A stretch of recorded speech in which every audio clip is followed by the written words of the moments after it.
नमस्कार, स्वागत है आपका। आप देख रहे हैं इंडिया टीवी। आपके साथ मैं हूं प्राची पाराशर। शाम के 5 बज चुके हैं। वक्त है मुकाबला का। सीधा विजय चौक से आप देख रहे हैं मुकाबला। चूंकि आज से हो गई है शीतकालीन सत्र की शुरुआत।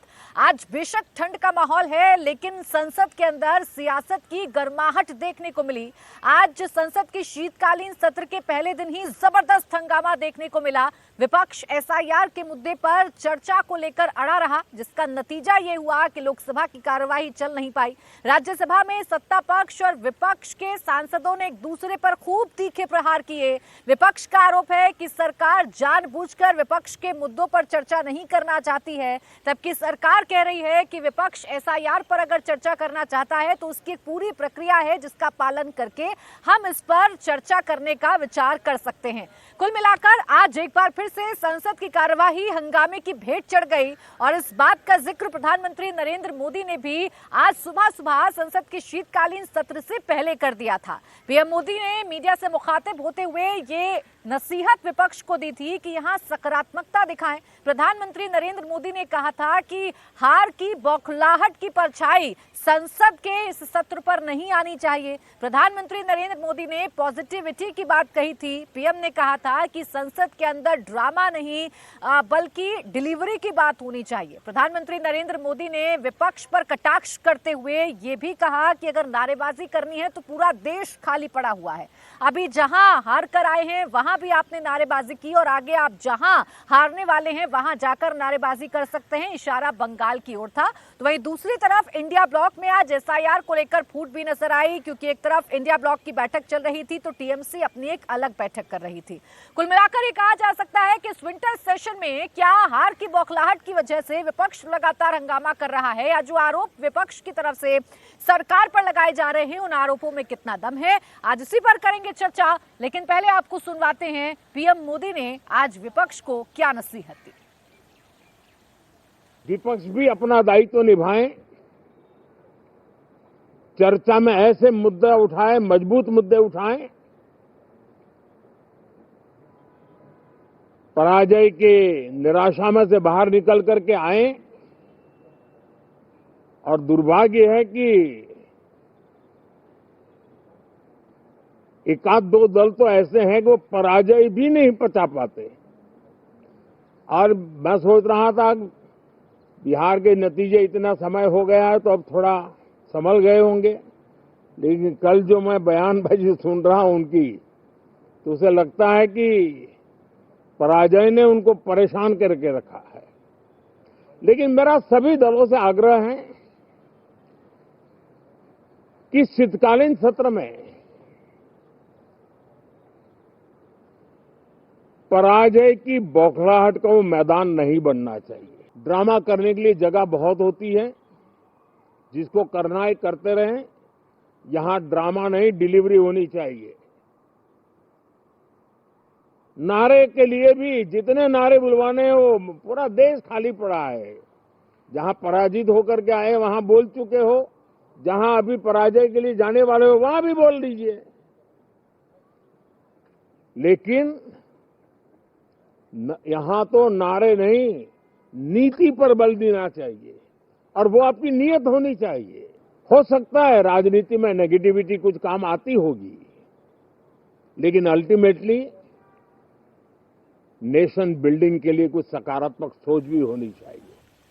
नेशन बिल्डिंग के लिए कुछ तो नारे नहीं, नीति पर ध्यान देना होगा। ये नसीहत प्रधानमंत्री नरेंद्र मोदी की तरफ से दी गई, तो इस पर विपक्ष की तरफ से भी हमला बोला गया। कांग्रेस की सांसद प्रियंका गांधी वाड्रा ने कहा कि ड्रामा मुद्दे उठाना नहीं, ड्रामा वो है जो मुद्दे नहीं उठाने दिया जाता है। प्रियंका गांधी वाड्रा की तरफ से कहा गया कि क्या पोल्यूशन जैसे महत्वपूर्ण मुद्दे को संसद के अंदर नहीं उठाया जा सकता है। Situation or the SIR, these are huge issues. Let's discuss them. What is Parliament for? Let's discuss them. Let them have a discussion. It's not drama. Speaking about issues, raising issues is not drama. Drama is not allowing discussion. Drama is not having a democratic discussion about issues that matter to the public. We've spoken about pollution. Why are we not raising it? Why are we not allowed to? Today I've asked for 0 hour on it. Why are we not allowed to discuss these things? Today I've asked for 0 hour on it. Why are we not allowed to discuss these things?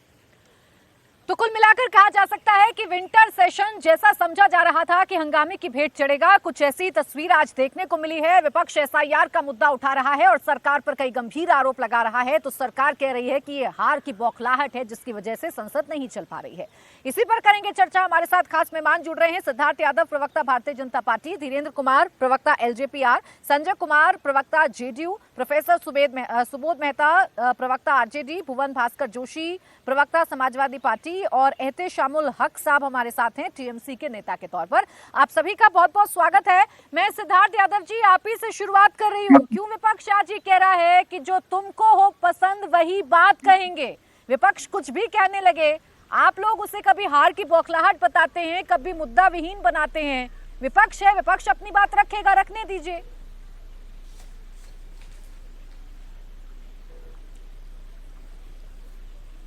नहीं है कि संसद के मंच पर विपक्ष को अपनी बात को बेबाकी से रखना चाहिए, उनको अपनी बात पर चर्चा करनी चाहिए, अपने विषयों को आगे रखना चाहिए, पर उस बात का ढंग क्या हो ये तो विपक्ष सोचे।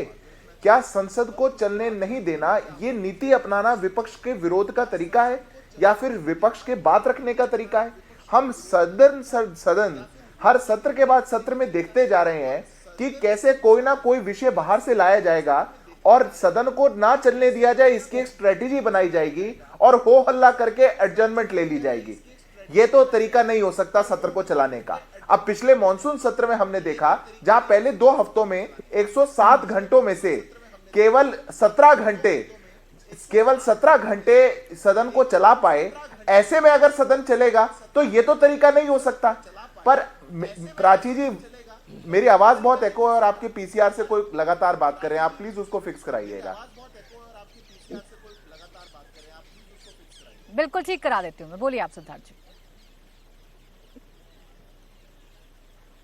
प्राची जी, मेरा एक विनम्र आग्रह बस इतना है, हर सत्र में हम देख रहे हैं कभी कोई विषय बाहर से लाया जाएगा, कभी पेगासस का विषय लिया जाएगा, कभी राफेल का विषय लिया जाएगा, कभी उन विषयों को लिया जाएगा जिस पर सदन नहीं बात कर सकता। क्या एसआईआर का विषय नया है? क्या पिछले सत्र में एसआईआर के विषय को लेकर के खूब हंगामा नहीं काटा था?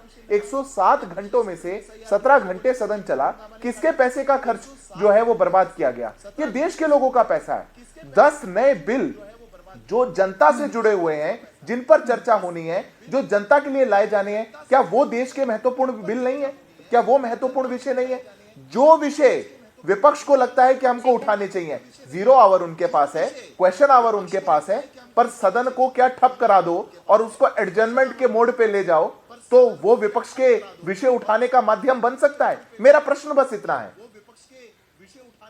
नहीं, लेकिन सिद्धार्थ यादव जी आप लोगों को ऐसा क्यों लगता है कि आप जो कहें वही बात सही है? विपक्ष जो भी मुद्दा उठाए वो मुद्दा आप लोगों को इम्पोर्टेंट क्यों नहीं लगता है? विपक्ष कुछ भी कहे आपको क्यों लगने लगता है कि भाई ये हार की बौखलाहट है? मुद्दे उठाना ड्रामा है या मुद्दे ना उठने देना ड्रामा है, जो प्रियंका गांधी कह रही है? देखिए प्राची जी, आप मुझे बस एक बात बताइए, आज सदन में कौन सा मुद्दा उठाया गया? आप मुझे बस एक बात बताइए, आज सदन में कौन सा मुद्दा उठाया गया? कोई मुद्दा नहीं उठाया गया। एसआईआर पर चर्चा करना चाहता है विपक्ष, आप करने नहीं दे रहे तो हंगामा है। क्योंकि सदन चली ही नहीं। आप प्राची जी, आपको बात समझनी पड़ेगी। सदन वो माध्यम है, वो मंच है जहां पे विपक्ष अपने विषयों को उठा सकता है, सरकार की आलोचना कर सकता है, सरकार से प्रश्न पूछ सकता है, 0 आवर में उनको जो अच्छा लगे देश भर में उन विषयों को उठा सकता है। पर विपक्ष विषय नहीं उठा रहा। विपक्ष कहां हमसे पूछ रहा है कि क्या बात उठाए नहीं उठाए? विपक्ष तो क्लियर कट एजेंडा पे चल रहा है कि हम सदन को नहीं चलने देंगे। हम इस देश की सदन जो देश के लोगों पर फैसले करती है, बिल लाती है, उनकी सुगमता के लिए कानून बनाती है, हम इसको नहीं चलने देंगे। लेकिन सिद्धार्थ यादव जी, सरकार में आप हैं, संसद चले या सरकार कार्रवाई कर सके या महत्वपूर्ण बिलों पर चर्चा हो सके, जिम्मेदारी सरकार को भी निभानी होगी ना। कब तक विपक्ष पर सब कुछ डालते रहेंगे? खैर, आपने चूंकि विपक्ष की बात की है तो भास्कर भुवन जोशी जी, आज एक नसीहत प्रधानमंत्री नरेंद्र मोदी ने दी है और नसीहत दी है कि सबसे पहले आप लोगों को घबराना नहीं है, हार की बौखलाहट नहीं दिखानी, और फिर भी अगर बात समझ में ना आए तो कुछ टिप्स प्रधानमंत्री देने को तैयार हैं, ले लीजिए उनसे टिप्स। आवाज बहुत एको है, आप फोन करके बोला आवाज एको है बहुत।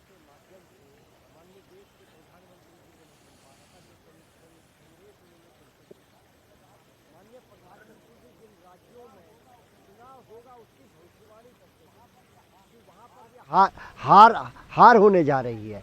तो ठीक क्या है, ऐसा जोशी जी, देश आपकी जानना आवाज मुझ तक चाहता है? नहीं आ रही है। ऐसा मैं लौटूंगी आपके पास। देश आपके ये पास जानना मैं आऊंगी। चाहता है, प्राची जी, देश ये जानना चाहता है कि माननीय प्रधानमंत्री जी पे कौन सा वो चश्मा है जिसमें वो भविष्य दे देते हैं। क्या माननीय प्रधानमंत्री जी की गरिमा ये ठीक है? मैं आपसे पूछना चाहता हूँ, ये ठीक है? और एसआईआर के मुद्दे पे जो हमारे नेता माननीय अखिलेश यादव जी ने कहा है कि एसआईआर के जो मृतक हैं बीएलओ, जिनके परिवारों ने अपने परिवार के जो अर्निंग का जो साधन था, जो उनके लोग थे, वो जो एक्सपायर हुए हैं, उनके मुद्दे को उठाना चाहते थे। आदरणीय प्रियंका जी ने कहा है कि दिल्ली जो पॉल्यूशन से, उसके आसपास के जो शहर है पॉल्यूशन से ग्रसित है, उसके मुद्दा है। बेरोजगारी का मुद्दा है। लगातार देश के ऐसे मुद्दे हैं क्या उन पे चर्चा नहीं होना चाहती? एसआईआर का मुद्दा है। क्या जल्दबाजी है सरकार को कि उत्तर प्रदेश में करा रहे? मैं असम का इंचार्ज भी हूँ अपनी पार्टी का, और असम में 26 में चुनाव है, 27 में उत्तर प्रदेश में चुनाव है। वहां तो एसआईआर की जल्दबाजी है, लेकिन असम में एसआईआर नहीं हो रहा है। 26 में वहां पर चुनाव है। सरकार की मंशा इस देश समझ रहा है, देश जान रहा है कि सरकार उत्तर प्रदेश में क्या खेल करना चाहती है। और जो चुनाव आयोग भारतीय जनता पार्टी का एक, अरे पहले अपनी निश्चित तौर मंशा पे समझाइए ना एक ऐसा भुवन जोशी माध्यम बन जी, चुका है पहले जो आप भारतीय अपनी जनता मंशा पार्टी के समझाइए। सारे पहले काम देश कर के रहा है। सामने ये क्लैरिटी तो रखिए कि आप क्या चाहते हैं। वाकई में चर्चा करना चाहते हैं या हंगामा करना चाहते हैं? हम ये हर बार संसद का सत्र शुरू बिल्कुल। होता है और एक पैटर्न सा है, हम देखते हैं विपक्ष एक मुद्दे को लेकर आता है, हंगामा होता है और उसके बाद पूरी की पूरी संसद की कार्रवाई हंगामे की भेंट चढ़ जाती है। एक भी मुद्दा या एक भी बिल ऐसा नहीं जिस पर आप लोग सकारात्मक तरीके से देखिए चर्चा प्राची करें। जी, हमारे नेता माननीय अखिलेश यादव जी ने कहा है जो मृतक बीएलओ है, हम लोग चर्चा चाहते हैं। जो लोगों ने अपने परिवार के सदस्यों को खोया है, जो अर्निंग के वहाँ पे स्रोत थे उनके, जो उनका परिवार का मुखिया था, परिवार को चलाने का काम करता था, ये सरकार क्या गंभीर नहीं है? सरकार क्या चाहती है कि ये बीएलओ की संख्या मृतकों की बढ़ जाए?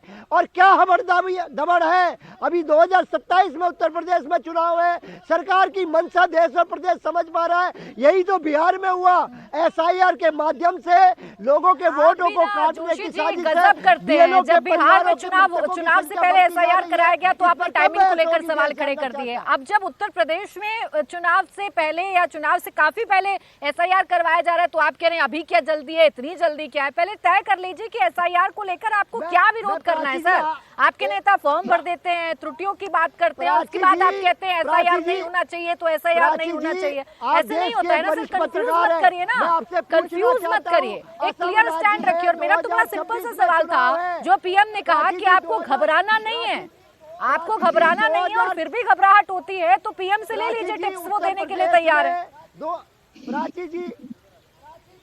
प्राची जी 2026 में असम में चुनाव है। देश जानना चाहता है कि असम में पहले चुनाव है, वहाँ क्यों नहीं एसआईआर हो रहा? क्यों उत्तर प्रदेश में हड़बड़ाहट है? क्या भारतीय जनता पार्टी सिद्ध करना चाहती है? क्या उत्तर प्रदेश को दूसरा बिहार बनाना चाहती है? कंफ्यूज है सर, आप कंफ्यूज हैं जोशी जी। जब बिहार में चुनाव से पहले एसआईआर कराया तो टाइमिंग पर सवाल खड़े किए। अब आपका कंसर्न ये है कि असम में एसआईआर क्यों नहीं करवाया जा रहा है? खैर, मैं जवाब ले लेती हूँ, एक छोटा सा जवाब ले लेती हूँ मैं सिद्धार्थ जी से। सिद्धार्थ जी, इस पर जवाब दे दीजिए जरा, जो कंसर्न है जोशी जी का। भाई वो करना चाह रहे हैं एसआईआर पर चर्चा, आपकी टाइमिंग, आपकी नीतियों को लेकर सवाल है, संसद के अंदर ही पूछेंगे आपसे। नहीं प्राची जी, इसमें दो बातें और मैं बड़ा फैक्चुअल जवाब देता हूं। पहली बात तो इलेक्शन कमीशन बड़ा कैटेगोरिकल जवाब दे चुका है कि असम के अंदर एसआईआर क्यों नहीं हो रही, क्योंकि असम के अंदर एक दूसरी एक्सरसाइज ऑलरेडी चल रही है, सिटीजनशिप डिटर्मिनेशन की एक्सरसाइज चल रही है। इस कारण से एसआईआर वहां पर नहीं कराया जा रहा है, ये पहली बात है। दूसरी बात है, सदन को चलाने का एक ढंग, एक तरीका है। आर्टिकल 105 है हमारे संविधान का, जो बताता है कैसे वहां पे चर्चाएं होंगी।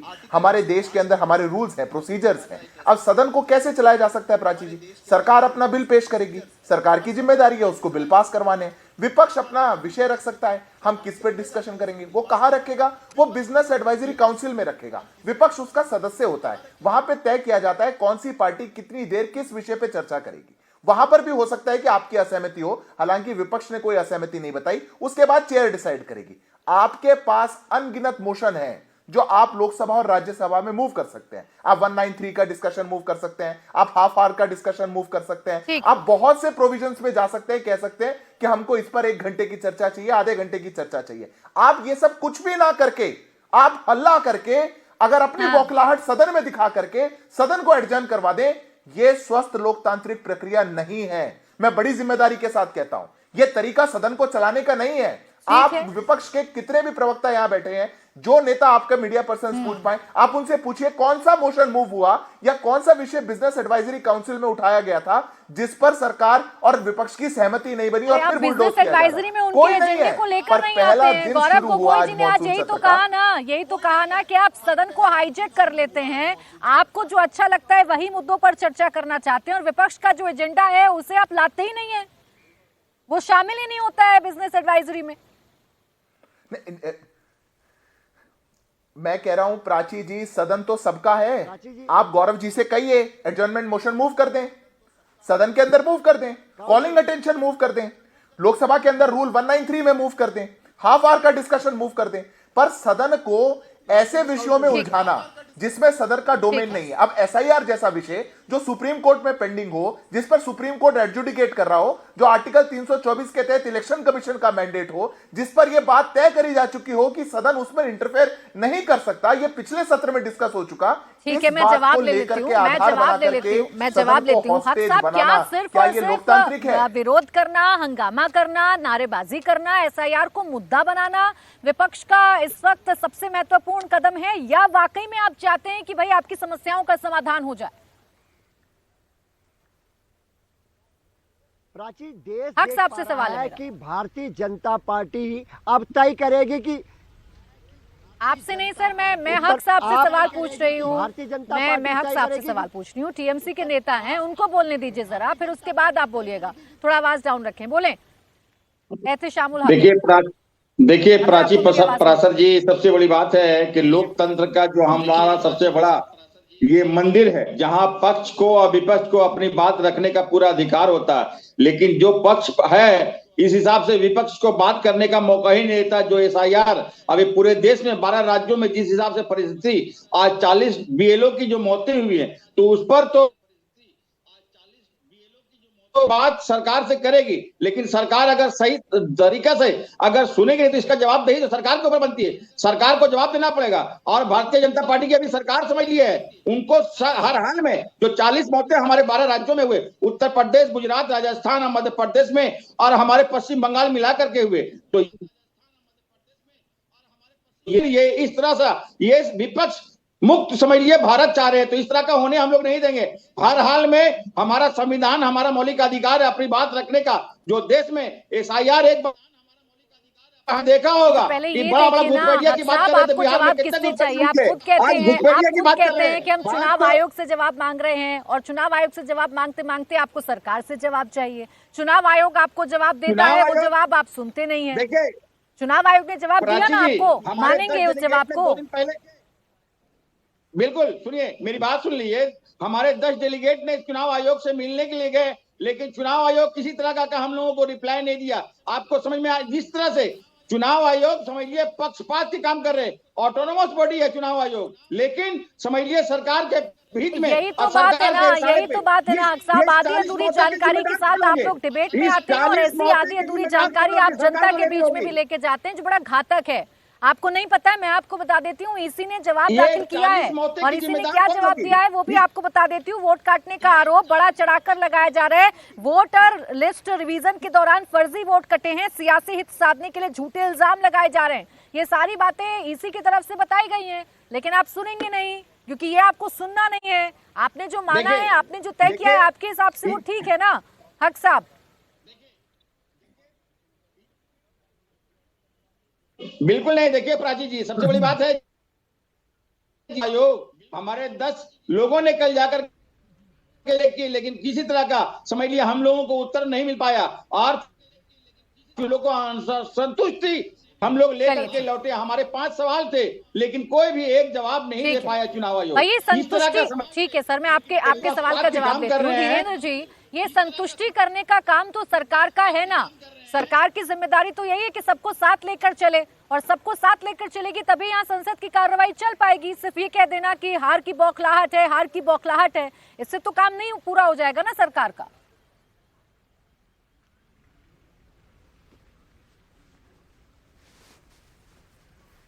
किससे प्रश्न है प्राची जी? हेलो, ये किसी भी कीमत पर धीरेन्द्र जी आपसे है मेरा, धीरेन्द्र जी आपसे प्रश्न है मेरा। ठीक है, मैं सुन नहीं पाया था। प्राची देखिए, सबसे पहले ये सदन के अंदर में हंगामा करने का मतलब मैं अभी तक नहीं समझ पाया। चुनाव आयोग SIR का काम कर रही है, तो सदन में ऐसा कौन सा इन लोगों को तकलीफ दिया है सदन ने कि सदन में ये बहस में नहीं आना चाहते हैं, सदन को ये आराम से चलने नहीं देना चाहते हैं, देशवासियों के हक पे बात नहीं हो ऐसा ये चाहते हैं। SIR का मुद्दा कोई सरकार के द्वारा तो नहीं कराया जा रहा है SIR, और फिर से SIR अब तो चर्चा में नहीं होना चाहिए था, क्योंकि बिहार में सबसे कम समय में SIR सफलतापूर्वक कराया गया। प्राची, आप भी यहाँ पर आई थी, आपको पता है, और कितने बढ़िया ढंग से यहाँ पे SIR हुआ है। और यहाँ पर तो मैं तो कहूँगा कि यहाँ पे कितने दलित, वंचित, शोषितों को इसका फायदा हुआ है कि तथाकथित कुछ जो सामंतवादी लोग होते थे, जिनके 2-2, 3-3 वोटर होते थे, उन लोगों का नाम हटा है, डुप्लीकेट थे कई नाम, उन लोगों को हटा करके के हम लोग दलितों को ये अवसर मिला, और पहली बार उन लोगों को लगा कि हमारे वोट की अहमियत है। तो इसके फायदे तो आप लोग नहीं बता पा रहे हैं, विपक्ष के लोग, लेकिन सिर्फ मौत पे राजनीति करना। एक मिनट सुन लीजिए, एक एक करके लोग जुड़े हुए हैं। ये मौत पे राजनीति करना दुखद है। ये लोग की जिनकी भी मौतें हुई हैं, मुझे भी संवेदना है। चुनाव आयोग तो उनको शहीद का दर्जा दे, मैं तो ये भी चाहता हूँ, लेकिन क्या मौत के कारणों का पता किया है विपक्ष के नेताओं ने? क्या किसी के पोस्टमार्टम रिपोर्ट आए हैं? अगर नहीं तो सिर्फ उनके मौत पे राजनीति करना कहीं से मुझे उचित नहीं लगता है। जिन परिवारों ने अपने परिवार को खोया है, आप उनके मौत पे राजनीति करते हैं, ये कितना दुखद विषय है। और बिहार में तो सब कुछ। धीरेन्द्र जी, सरकार में आप हैं, आपकी कोई जिम्मेदारी बनती है कि नहीं बनती है? सिर्फ इतने सवाल का जवाब दीजिए। सब कुछ क्या विपक्ष को ही करना है? संसद ना चले तो विपक्ष जिम्मेदार, BLO की मौत हो रही है तो विपक्ष जाकर चेक करे किन कारणों से मौत हो रही है। विपक्ष तो मुद्दा उठा रहा है ना, जवाब देना है, जवाब मिल नहीं रहा, इसलिए विपक्ष कह रहा है कि संसद में हमें चर्चा चाहिए, इसलिए हंगामा हो रहा है। जिम्मेदारी सरकार की है कि विपक्ष को समझाए, एक पेज पर लेकर आए, कम से कम संसद की कार्रवाई तो चल पाए ना सर। प्राची, विपक्ष चाहता है कि मोदी जी देश के प्रधानमंत्री नहीं रहे, विपक्ष चाहता है कि नीतीश कुमार जी बिहार के मुख्यमंत्री नहीं रहे। तो क्या इन सब बातों को गंभीरता से लिया जाए? क्या बिहार के 14 करोड़ लोगों के मतों का हम लोग अनादर करके और इनके नेताओं को मुख्यमंत्री बना दिया जाए? ये तो बेतुका सवाल है ना। जब यहाँ के लोगों ने अपना स्वच्छ मतदान किया, इतना स्वच्छ तरीके से SIR हुआ, तो इन लोगों को मुद्दे तो है नहीं। कुल मिला जुला के जो गिनती के नेता ये बच गए हैं 15-20 विपक्ष के, अब ये लोग एक गठबंधन बताते हैं, जनता इनके पास नहीं है, तो टारगेट कभी चुनाव आयोग को करते हैं, कभी ये कर देते हैं CBI को, कभी करते हैं ED को। अरे ऐसे थोड़ी होता है भाई, आप तो जनप्रतिनिधि है, आपको जनता के लिए आवाज उठानी है, तो जनता के लिए जहां आवाज उठानी है उनके विकास के लिए, वहां को ये चलने नहीं देते हैं सदन के मंदिर को। कौन सा ऐसा मुद्दा है विपक्ष का जिसे सरकार ने कहा था कि ये बढ़िया मुद्दा उठाया है? भाई विपक्ष तो अपने समझ से मुद्दे उठाता है, उसका जवाब देना ना देना आपके ऊपर है, लेकिन उन मुद्दों को ही पूरी तरीके से सरकार की तरफ से खारिज कर दिया जाता है, इसलिए विपक्ष सवाल खड़े करता है। सुबोध मेहता जी, बिहार की जो जख्म है, आज दिल्ली से PM ने उन पर मरहम लगाने की कोशिश की, आराम मिला क्या? भूल पाएंगे उन जख्मों को? सुबोध जी देखिए प्राची जी, रहीमन पानी राखिए, बिन पानी सब सुन। मतलब जिनको अगर चमक मिली है, जनता ने दिया है, तो शालीनता पूर्वक उसका जो है निर्वहन करना चाहिए, और जिन शब्दों का प्रयोग करना चाहिए माननीय प्रधानमंत्री जी को, जिस तरीके से ये 14 साल से करते आए हैं, ये जो है भारत के तासीर से इतर बात करते हैं। अब जहाँ तक बात रही सदन चलाने की, तो देखिए ट्रेजरी बेंच की रिस्पॉन्सिबिलिटी होती है सदन चलाने की, लेकिन दुख की बात है ये है कि जिस तरीके से सरकार चलाए हैं नरेंद्र मोदी जी, ठीक उसी प्रकार से सदन चलाना चाहते हैं, बुलडोज कर डिबेट और डाइसेंट और डिस्कशन कर नहीं। अनेकों ऐसे बिल हैं जो पास किए गए हैं, चाहे कृषि कानून हो, चाहे न्यू एजुकेशन बिल हो, उस पर जो बातें हुई कोई बातें नहीं हुई। लगातार हम लोगों ने ये बात कही, अनएम्प्लॉयमेंट के ऊपर कोई चर्चा नहीं किया इन्होंने। अभी अब सुनिए ना, अभी आप ज्ञान दे रहे थे कि बीच में नहीं टोकिए, बोलने दीजिए। और जहां तक बात रही एसआईआर पे जो चर्चा मांग रहे हैं, देखिए प्रजातंत्र में फंडामेंटल पॉइंट है वोटर लिस्ट। अगर वो वोटर लिस्ट अगर सही हो तो प्रजातांत्रिक व्यवस्था जो है और मुखर होगी। इस बात को लेकर लगातार अगर चर्चा करना चाह रहे हैं तो इसमें गलती कहां पर है। दूसरी बात यह है कि कह रहे हैं कि 40 लोगों जो बीएलओ हैं उनका डेथ हो गया, ये वो जो है उसका पोस्टमार्टम होना चाहिए। अरे भाई, इतने कम समय पे 40 लोगों का जो है डेथ हो जाना एक बहुत बड़ा क्वेश्चन मार्क करता है। जहां तक रही बात बिहार की, जो ये एलजेपी वाले कह रहे थे, देखिए 7.5 करोड़ के पास इन लोगों ने बिहार का नतीजा आपने देख लिया है। बात रही संसद की, जो आप कह रहे हैं आपको तमाम नियम और कायदे कानून मुझसे ज्यादा मालूम है, तो आप मुझे समझा दीजिए सही प्रक्रिया क्या होती है। अगर चर्चा संसद के अंदर होनी है और विपक्ष चाहता है कि एसआईआर पर चर्चा हो, तो बताइए क्या जरूरी कदम आपको उठाने होंगे कि आपका मुद्दा लिस्ट हो जाए। देखिए, सबसे पहली बात तो जो कल हुआ, जब ऑल पार्टी मीटिंग हुई तो फॉर्मेलिटी हुआ, वहां पे बिजनेस एडवाइजरी कमेटी में इनको लिस्ट करना चाहिए और इसके ऊपर जो है चर्चा होनी चाहिए। लेकिन चर्चा ये नहीं हो रही है। ये दुख की बात है कि फंडामेंटल प्रजातांत्रिक व्यवस्था में संविधान के निर्माताओं ने जो अंकित किया हुआ है उस बात से ये अलग हटना चाहते हैं। और दूसरी जो सबसे महत्वपूर्ण बात है कि अगर आप इलेक्शन जीत गए हैं प्राची जी, इसका मतलब ये नहीं हुआ कि मुद्दे खत्म हो गए हैं। इलेक्शन जीत लेना एक बात है और सही तरीके से जो है वोटर लिस्ट का क्रियान्वयन करना। कम समय में 7.5 लाख करोड़ वोटर के पास सिग्नेचर लिया गया बीएलओ के द्वारा। आप बता सकती हैं किस तरीके से वोटर लिस्ट तैयार हुआ बिहार में। ये बिहार की जनमानस जानती है। इलेक्शन जीत लेने से करिए जहां हार का सामना करना पड़ेगा, ये भविष्यवाणी आज पीएम की तरफ से की जा रही है। लेकिन जवाब संजय जी आप दे दीजिए। भाई, विपक्ष ही कह रहा है आप मुद्दे लिस्ट करते ही नहीं है ना, क्या करे विपक्ष? विपक्ष के पास एकमात्र यही ऑप्शन बचता है कि वो नारेबाजी करके अपनी बातें रखे, सदन में बताए जोर शोर से। प्राची जी, मेरे ख्याल से जो इतनी सारी बातें जो हुई, उसमें से जो मुझे जो समझ में आता है कि ये लोग एसआईआर से ऊपर उठ ही नहीं पा रहे हैं। और एसआईआर में सुप्रीम कोर्ट में भी मामला चल रहा है ना, सुप्रीम कोर्ट में भी ये जा रहे हैं, वहां भी जो एफिडेविट है वो नहीं पेश कर पा रहे हैं। तरीके से ये बता रहे हैं कि वोट चोरी हुई है और उसमें से निकल नहीं पा रहे हैं। पहली बात तो ये है ना, तो उसी पे ये अटके हुए हैं। और दूसरा जो अपने सपा के जो साथी बता रहे थे कि इतने कम समय में, मतलब ये यूपी का क्यों करा रहे हैं, और आपने भी ये बात कही, मेरा भी यही लॉजिक है कि, और उन्होंने ये कहा कि इतना टाइम है यूपी में तो अभी से क्यों करा रहे हैं। अब जहां पे समय कम था तो वहां पे वो मुद्दा उठा रहे हैं कि समय कम है, जब पहले से करा रहे हैं तो वो भी दिक्कत हो रही है कुल मिलाकर। और ये जो बीएलओस को बहकाने वाली बात है ना, वो कहीं ना कहीं से ये लोग बार बार ला रहे हैं, और वो मेरे ख्याल से बिल्कुल उचित नहीं है कि बीएलओस को आप एक तरीके से आप प्रेरित कर रहे हो कि ये काम मत करो। ये काम भाई जिम्मेदारी वाला काम है, समाज, ये एक बहुत ही महत्वपूर्ण काम है, डेमोक्रेटिक इंस्टीट्यूशन को बचाने का काम है। अब इसी इलेक्शन कमीशन अगर ये काम करवा रही है बीएलओस के थ्रू, आप सोचिए बिहार में इतने कम समय में कोई बीएलओस की कुछ भी प्रॉब्लम नहीं आई है ना। बीएलओस ने अपना काम बहुत अच्छे से किया, वहां बारिश का समय था, बाढ़ का समय था। अब ये लोग ऐसे सिचुएशंस क्रिएट कर रहे हैं कि बीएलओस जो है वो इससे अफेक्ट हो रहे हैं और ला रहे हैं बात को बार बार सामने ला रहे हैं। तो कुल मिलाकर ये काम तो करने नहीं देना चाहते हैं, और इसी चीज को ये हल्ला मचा के पार्लियामेंट में भी काम नहीं करने देना चाहते हैं। तो ऐसे कैसे पार्लियामेंट का सेशन चलेगा? ठीक है, आ रही हूँ मैं भुवन भास्कर जोशी जी, आप ही के पास आ रही हूँ। आप ही को जवाब देना है। जो सत्ता पक्ष के लोग कह रहे हैं कि एक तरीका होता है ना किसी भी मुद्दे को उठाने के लिए, और इसीलिए पीएम कहते हैं कि बौखलाहट है, हताशा है, निराशा है हार की। देखिए, मैं अभी हमारे साथी ने कहा था कि उत्तर प्रदेश में 2027 में चुनाव है और टाइम पे हो रहा है। टाइम की तो कमी है।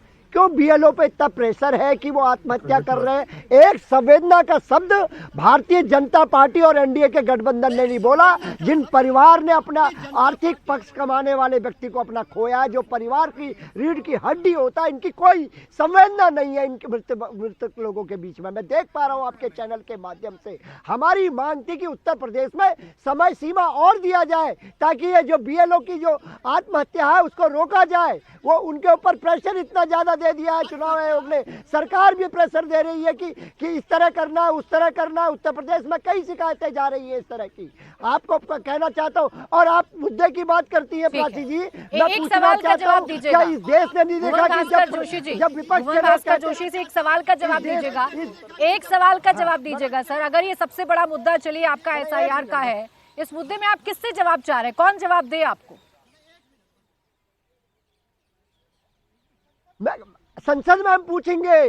संसद में देश की जनता से के सामने ये बात को रखा जाए। इसी से सरकार डर रही है। आपको याद होगा मणिपुर में जब हमारी माँ बेटियों को घुमाया जा रहा था, नग्न अवस्था में घुमाया जा रहा था, तो देश के प्रधानमंत्री एक सेकंड जोशी जी, एक सेकंड रुकिए। अभी मणिपुर पहुंचेगा, लेकिन दूसरा हिस्सा मेरे सवाल का पहले सुन लीजिए जोशी जी। दूसरा हिस्सा सुन लीजिए। अरे आप ही लोग कहते हैं ना कि चुनाव आयोग का जवाब चुनाव आयोग देगा, तो फिर काहे सरकार से जवाब मांगकर जनता का आप समय खराब कर रहे हैं, उनका पैसा बर्बाद कर रहे हैं? प्राची जी, लोकतंत्र का मंदिर संसद होता है। संसद में विपक्ष के लोग अपनी मुद्दे को उठाते हैं। आज सरकार तय करेगी मुद्दे क्या है। मणिपुर पर कोई चर्चा नहीं, मुद्दा नहीं था क्या मणिपुर? आज ये एसआईआर में लोगों की हत्याएं हो रही है, आत्महत्याएं हो रही है, तो क्या वो चर्चा का विषय नहीं है? ये देश का मंदिर जोशी जी, मुझे लगता है याददाश्त आपकी कमजोर हो गई है। मणिपुर पर जब चर्चा हुई थी तो विपक्ष ने वॉकआउट कर दिया था सर। इसीलिए मैं बार बार सवाल पूछती हूँ कि क्या पैटर्न हो गया है? 2 साल क्या पैटर्न हो गया है? मणिपुर पर जब गृहमंत्री ने जवाब दिया था, मणिपुर पर जब जवाब दिया था तो सरकार ने तब विपक्ष ने वॉकआउट किया था। थोड़ी सही जानकारी, थोड़ी दुरुस्त जानकारी लेकर आया करें। सिद्धार्थ जी, सरकार तय करेगी क्या मुद्दे विपक्ष को उठाने हैं? मुद्दे तो कम से कम विपक्ष को उठाने दीजिए। रुक जाए, आप थोड़ा सा रुक जाए, बोले। प्राची जी, मैं दोनों तीनों बातों का जवाब देता हूँ। पहली बात तो ये है कि अगर एक भी मौत होती है, वो मौत के लिए सबकी देश में हर व्यक्ति की संवेदनाएं है, वो दुखद है, बिल्कुल नहीं होना चाहिए। पर मौत के ऊपर राजनीति भी नहीं होनी चाहिए। जब आप गहराई में नहीं गए, कारण क्या है? इलेक्शन कमीशन तो बहुत प्रोएक्टिव मेजर्स ले रहा है। इलेक्शन कमीशन ने तो 1000 लोगों की कैप भी लगा दी है। 250 घर एक माह में एक बीएलओ को जाना है। उसको छोड़िए, इलेक्शन कमीशन जो करता है वो छोड़िए। हर बीएलओ के अनुपात में 2 गुना बीएलएज जो कि पॉलिटिकल पार्टी के अपॉइंटीज होते हैं, वो इस प्रक्रिया में शामिल हैं। आपके बीएलए क्यों नहीं बीएलओ का सहयोग कर रहे?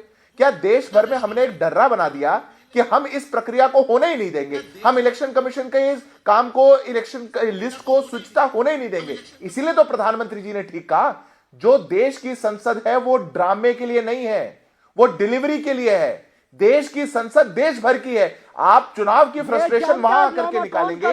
जो मुद्दे आप चुनाव में उठा रहे थे, जो मुद्दे जनता के बीच में उठा रहे थे, जो मुद्दे करता है सुप्रीम कोर्ट लेकर के गए, जिन मुद्दों को आपने हर जगह से जिस पे आप हार गए, अब आप उसी मुद्दे को उठा करके यहाँ भी सरकार चलाना संसद चाहते हैं। आप ये देश देख पा रहे हैं। ये तरीके से डिबेट नहीं हो सकती। मैं इनके बीच में नहीं बोल रहा था। मेरे बाद आप इनको बुलवा लीजिएगा, मैं 10 सेकंड में अपनी बात पूरी एक करके बात करेंगे तो ज्यादा बेहतर होगा। अच्छा रुकें, जानकारी दे देती हूँ अपने दर्शकों को। एक बड़ी खबर बता देते हैं दर्शकों को, और बड़ी खबर यह है कि वंदे मातरम पर चर्चा के लिए समय जो है वो तय हो गया है। सूत्रों के हवाले से बड़ी खबर इस वक्त ये है कि इसी हफ्ते संसद में वंदे मातरम पर चर्चा होगी। लोकसभा में वंदे मातरम पर चर्चा के लिए 10 घंटे का समय निश्चित कर दिया गया है। प्रधानमंत्री मोदी भी वंदे मातरम पर चर्चा में शामिल होंगे। तो ये इस वक्त की बड़ी खबर आपको बता रहे हैं। वंदे मातरम पर चर्चा के लिए समय निश्चित हो गया है। 10 घंटे का समय लोकसभा में चर्चा के लिए रखा गया है और इस चर्चा में प्रधानमंत्री नरेंद्र मोदी भी शामिल होंगे। खबर यह है, बड़ी खबर यह है कि इसी हफ्ते संसद में वंदे मातरम पर चर्चा होगी। बड़ी खबर इस वक्त की यह है कि 10 घंटे का समय जो है इसके लिए रखा गया है। जोशी जी, आप तो इसको भी मुद्दा नहीं मान रहे थे, आपके पार्टी के न जाने कितने ऐसे नेता हैं जो कह रहे हैं वंदे मातरम पर चर्चा नहीं होनी चाहिए। क्या आपके लिए ये अहम मुद्दा नहीं है? क्या अहम विषय नहीं है ये कि वंदे मातरम पर चर्चा हो?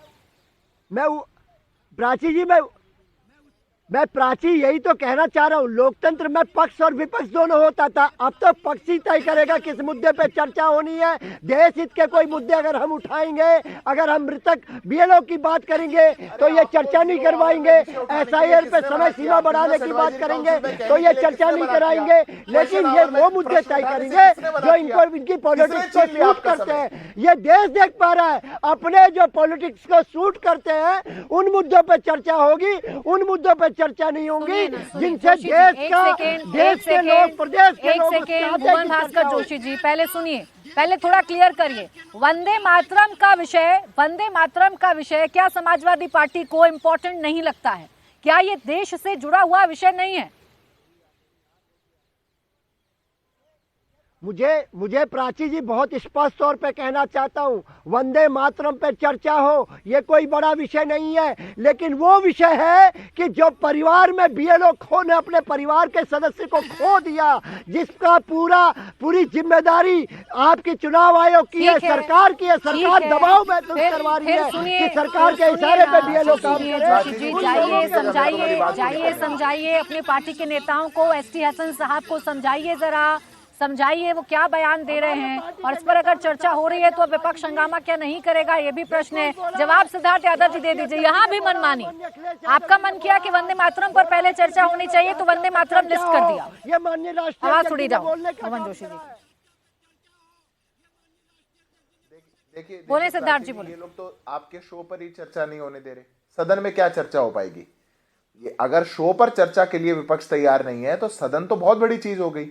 बात बिल्कुल स्पष्ट है, मैंने आपको बताया चर्चा कैसे तय होगी। चर्चा या तो सरकार अपने बिल या एजेंडा लेकर के आएगी, या बिजनेस एडवाइजरी काउंसिल में आएगी, या विपक्ष के पास अनेक मौके हैं, 0 आवर है, क्वेश्चन आवर है, जहां विपक्ष अनेक विषय उठा सकता है, मोशन मूव कर सकता है, एडजर्नमेंट तक के लिए मूव कर सकता है। पर यह सब कुछ ना करके अगर विपक्ष केवल यह तय करे कि विषय चाहे कोई भी हो, हम एक दिन भी सदन नहीं चलने देंगे, 1 मिनट भी सदन नहीं चलने देंगे, ये लोकतंत्र के लिए स्वस्थ नहीं है। ये फ्रस्ट्रेशन से निकलता है, ये चुनावों में हार से निकलता है। अब एसआईआर का विषय आप सदन में उठाना चाहते हैं, क्या आपने चुनाव में नहीं उठाया? चुनाव में आपने उठाया, जनता ने आपको जवाब दिया। सुप्रीम कोर्ट में आपने नहीं उठाया, सुप्रीम कोर्ट में आपने उठाया और सुप्रीम कोर्ट ने आपको जवाब दिया। पर अब आप कहेंगे कि नहीं, मैं तो संसद को भी हॉस्टेज बना लूंगा, मैं संसद को भी डाका डाल के बैठ जाऊंगा, इस संसद में कोई चर्चा नहीं कर सकता। यह लोकतांत्रिक तरीका नहीं है। लोकतांत्रिक तरीका है कि आप जनता से जुड़े हुए विषयों पर चर्चा के लिए सहभागिता दिखाइए, उसमें अपने जनता से जुड़े हुए विषयों को उठाइए, जो बिल चर्चा के लिए आ रहे हैं उन पर बात करिए। हम कहां कह रहे हैं कि हम तय करना चाहते हैं? जितना समय विपक्ष को मिलता है वो तो कोई नहीं छीन सकता। सिद्धार्थ जी, इसका हल कैसे निकलेगा? विपक्ष अगर एसआईआर के मुद्दे पर अड़ा है और आप कह रहे हैं कि इससे नहीं, हम इस मुद्दे पर चर्चा करना चाहेंगे, तो जनता का पैसा बर्बाद हो रहा है ना सिद्धार्थ जी। हल आप लोगों को निकालना होगा। विपक्ष अगर कैसा कह रहा है कि हम एसआईआर पर चर्चा करना चाहते हैं तो बैठिए ना विपक्ष के साथ, हल कीजिए, चर्चा करके खत्म कर दीजिए। प्राची जी, मैं बड़ी विनम्रता के साथ हाथ जोड़ करके कहता हूं, हम हर हल निकालने के लिए तैयार हैं, हम विपक्ष के साथ हर चर्चा के लिए भी तैयार हैं। सदन को चलाने की जिम्मेदारी सरकार की है, कुछ जिम्मेदारी तो विपक्ष की भी होगी। अगर हर चर्चा के बाद भी, हर फोरम के बाद भी विपक्ष इस बात को तय कर ले कि मैं नहीं चलने दूंगा, क्या कर सकता है सत्ता पक्ष? आप मुझे बता दीजिए, क्या कर पाएंगे आप? आपने हर विषय उनका चर्चा में ले आए, उनके संज्ञान में ले आए, उनके साथ बैठ लिए, पर विपक्ष का एटीट्यूड जब फ्रस्ट्रेशन का हो और ड्रामा उनका एजेंडा हो तो सदन को चलाना किसी भी सरकार के लिए, किसी भी सत्ता पक्ष के लिए असंभव हो जाएगा। और इसीलिए जितने जनता से जुड़े महत्वपूर्ण बिल इस सदन में आने जा रहे हैं, मैं विपक्ष से आग्रह करता हूं, आपके माध्यम से ड्रामा आपका एजेंडा बन गया है। दरअसल जो हार की बौखलाहट है इंडिया ब्लॉक में, वो संसद के अंदर नजर आ रही है। ये किससे सवाल है? मैं बोलूं प्राची हक जी? साहब आपसे है। प्राची जी, शामुल हक साहब। प्राची जी, मैं अभी आ रहा हूँ। जी।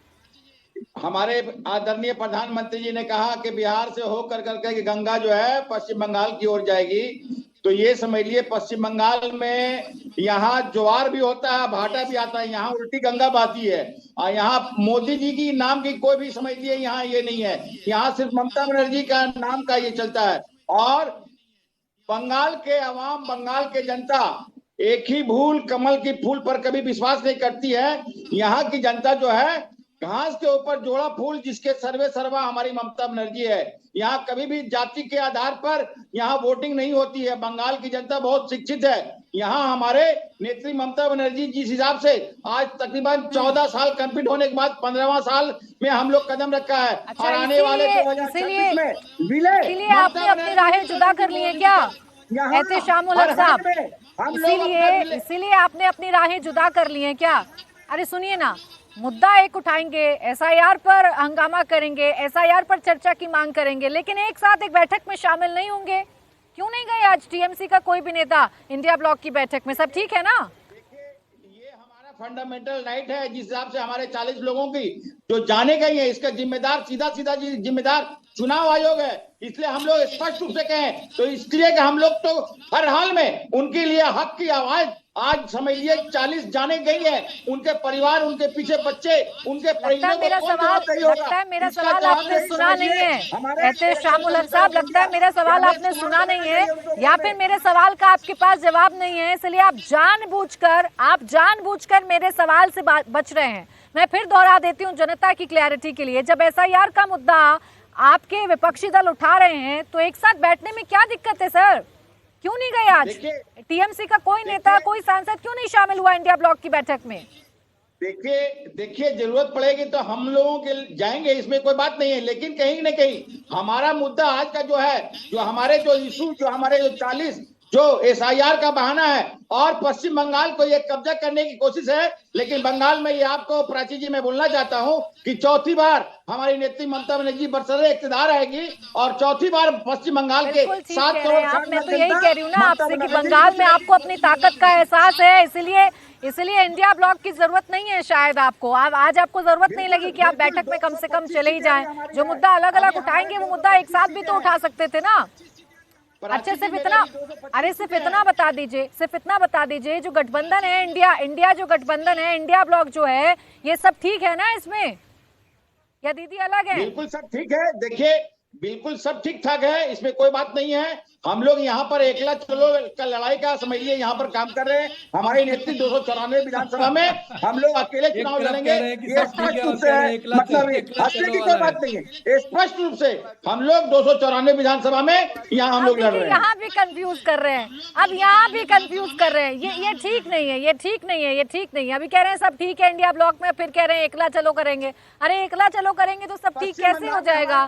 क्यों मौका दे रहे हैं आपके विरोधी आप पर हंसे और मौका ढूंढ ले आप लोगों पर कटाक्ष करने का? साथ दे रहे हैं धीरेन्द्र जी, केंद्र में हम लोग साथ में हैं। हाँ देखिए ये बात अभी स्पष्ट हो गया। यही कंफ्यूजन भारी ना पड़ जाए आप पर। अरे सुनिए, ये कंफ्यूजन आप पर भारी ना पड़ जाए। अब रुक जाए, थोड़ा जवाब ले लेती हूँ। धीरेन्द्र जी, जवाब, विपक्ष को चिंता है बीएलओज की, विपक्ष को चिंता है वोटर लिस्ट की, फंडामेंटल राइट, संविधान, वोट काटना, सारी बातें विपक्ष कर रहा है, तो क्यों ना उठाए इन मुद्दों को? पहले तो सहयोग एक दूसरे का करें। बिहार के चुनाव में देखा कि 243 में 253 सीटों की लड़ाई लड़ी। अभी देखिए इंडिया ब्लॉक की आप बात कर रहे हैं, अब लगता है कि ब्लॉक में ब्लॉकेज आ गया है, एकला चलो का नारा दे रहे हैं। तो जिस तरह से ये लोग मुद्दे, और फिर एसआईआर का मुद्दा तो ममता दीदी ने 3 दिसंबर 2009 को सदन में तत्कालीन रेल मंत्री के रूप में कहा था कि इंटेंसिव इसका होना चाहिए रिवीजन, और इन्हीं की बातों को चुनाव आयोग ने माना होगा। राहुल गांधी जी ने महाराष्ट्र के समय में आवाज उठाई थी, तो महाराष्ट्र में हुआ। फिर बिहार चुनाव से पहले विपक्ष की सारी बातों को गंभीरता से मुझे लगता है कि चुनाव आयोग लेती है, और उसके बावजूद जब अपने इन्हीं मुद्दों पर ये पिट जाते हैं तो फिर ये दूसरा राग अलापने लगते हैं। और ये इंडिया ब्लॉक रहा है कब से, ये लोग अपने अपने स्टेक होल्डर अपने राज्य में है, एक दूसरे को फूटी आंख सुहाता नहीं इन लोगों को, लेकिन मुद्दे कोई ऐसे पकड़ते हैं जिससे जन सरोकार का कोई नाता नहीं हो, सिर्फ नेताओं का नाता रहता है इनके मुद्दे से। जन समर्थन इनके पास कुछ नहीं है। बिहार की सड़कों पर 500 किलोमीटर मोटरसाइकिल गाड़ी से लेके दोनों नेता घूमे थे, राजद के और कांग्रेस के, इन्हीं मुद्दों को लेकर के। क्या फायदा उसका मिला? गलती से किसी तरह से भी नेता विरोधी दल बने हैं। इस बार बंगाल में भी ये कह रहे हैं ना कि हम लोगों की पकड़ है, बंगाल में भी इस बार लोग सहमे हुए हैं और एसआईआर आने के बाद जब कंप्लीट होगा तो वहां के गरीब गुरबों को वोट देने का हक मिलेगा। और double vote, triple vote, duplicate जो करके बैठे हुए लोग हैं ना, इन लोगों को दर्द हो रहा है। बंगाल भी इस बार मुक्त होगा और बंगाल के लोगों को भी खुशहाली मिलेगी जैसे देश के अन्य राज्यों को मिल रही है। ये गलत तरीके से सरकार। इस बात का जवाब सुबोध जी और भुवन जोशी जी आपसे एक एक करके लूंगी। सबसे पहले सुबोध जी आपसे लूंगी, बताइए जो कह रहे हैं धीरेन्द्र जी, इंडिया ब्लॉक में किसी तरीके का कोई ब्लॉकेज आ गया है क्या? देखिए, धीरेन्द्र जी का जो भाषा है और जो तलखी है, मैं कबीर के दोहे से कहना चाहता हूँ कि ऐसी बानी बोलिए और ताकि दूसरे का भी मन शीतल हो और आपका भी मन शीतल हो। इलेक्शन जीत जाने के बाद लगातार जिस अभद्रता से आप अपोजिशन को टारगेट कर रहे हैं धीरेन्द्र भाई, थोड़ा सा अपना इंटरनल झांक कर भी देख लेना चाहिए। यही 2020 का चुनाव था ना आपका, यही गठबंधन था ना आपका, आप कहाँ गए? अब फिर अब देखिए, आपके बीच में हम बोले नहीं ना, आप प्लीज शांत रहिए। और जहाँ तक बात रही माननीय प्रधानमंत्री जी की ड्रामा की, देखिए ड्रामा किसे कहते हैं प्राची? आप देखिए, कृषि कानून पास हो गया पार्लियामेंट से बिना डिबेट डिस्कशन के, रोड पे हंगामा हो गया, 700 किसानों का शहादत हो गया, कानून वापस आ गया, ये ड्रामा है। हायर एजुकेशन बिल पास हो गया और पास होने के बाद कोई डिबेट डिस्कशन नहीं है। अब जो है हेकी higher education commission of India का बिल जो लाया जा रहा है, 1, 2, 3 न्यूक्लियर एग्रीमेंट, इन्होंने विरोध किया मनमोहन सिंह के समय, सरकार गिराने की बात है, अब न्यूक्लियर बिल ले जा रहे हैं। ये ड्रामा है, पर बात नहीं करेंगे, ड्रामा है। अरे एक जवाब तो दे ही देते ना, एक जवाब ही तो देना था, एक जवाब दे देते तो ज्यादा बेहतर होता। अभी देखिए सिद्धार्थ यादव जी भी हंस रहे थे, धीरेन्द्र जी भी हंस रहे थे। भाई एनडीए को एक जवाब दे देते तो शायद इनको पता चल जाता कि कोई ब्लॉकेज नहीं है। एक कोशिश और कर लेती हूँ, जोशी जी आप ही बता दीजिए क्या चल क्या रहा है इंडिया ब्लॉक में? एक मुद्दा है जिसे आप उठाना चाह रहे हैं, उसी मुद्दे को लेकर आप विपक्ष, आप सदन में नारेबाजी भी कर रहे हैं, उस मुद्दे पर एक पेज पर आकर क्यों नहीं बैठ रहे हैं जोशी जी?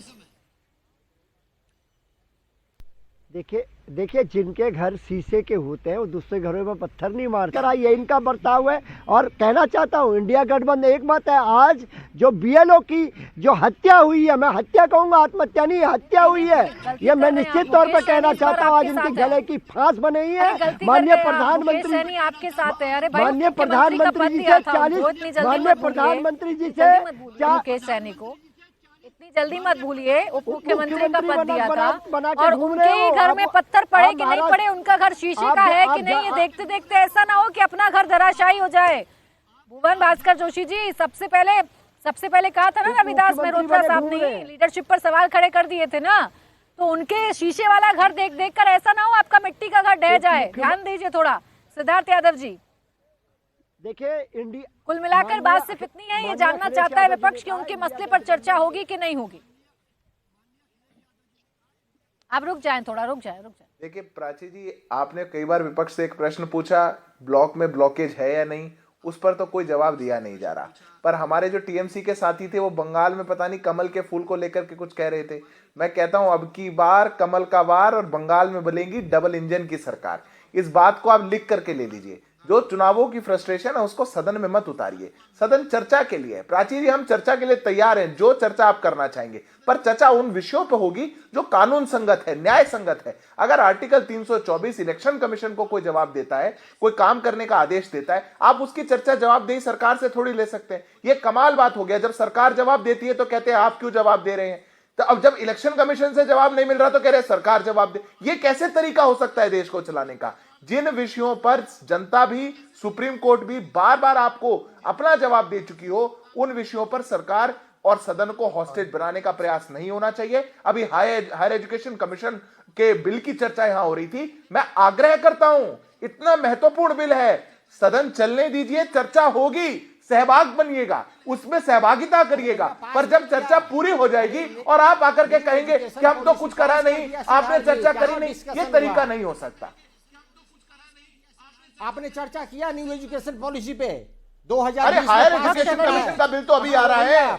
ये तो इस सदन के लिए लिस्टेड अरे है। भैया हायर एजुकेशन उसी का पार्ट है, हायर एजुकेशन कमीशन उसी का पार्ट है सिद्धार्थ जी, न्यू एजुकेशन पॉलिसी का ही पार्ट है हायर एजुकेशन। आप कहाँ पे हो भैया? ये ऑलरेडी 2020 में पास किया बिना डिबेट डिस्कशन का, यही तो चर्चा ड्रामा करना है। चाह रहे हैं ना इसी ड्रामे सुबोध के जी। पास अच्छा सुनिए, अच्छा सुबोध जी सकारात्मक एंड पर अपने शो को खत्म करते हैं, यानी आप चर्चा करना चाह रहे हैं ना? अगर सरकार इस बिल पर चर्चा करेगी तो आप लोग बिना हंगामे के, बिना शोर शराबे के शामिल होंगे? बस इतना जवाब दे जाइए। एक सवाल मेरा सुबोध जी से ले लीजिए। ये न्यू एजुकेशन, सुनिए, न्यू एजुकेशन पॉलिसी पे बिल पास हो चुका है, ये अच्छा यूजीसी चलिए को सर, मेरे हटाकर पास, हेथी अच्छा मेरे लाना पास चाहते इतना ही, हैं, मेरे ये पास भी इतना पास ही कराना समय था, चाहते हैं, मेरे ये पास बात इतना ही समय था सर, मेरे पास इतना ही समय था। बहुत शुक्रिया आप सभी का हमारे साथ आज की इस चर्चा में जुड़ने के लिए। तो मुकाबला में आज के लिए बस इतना ही।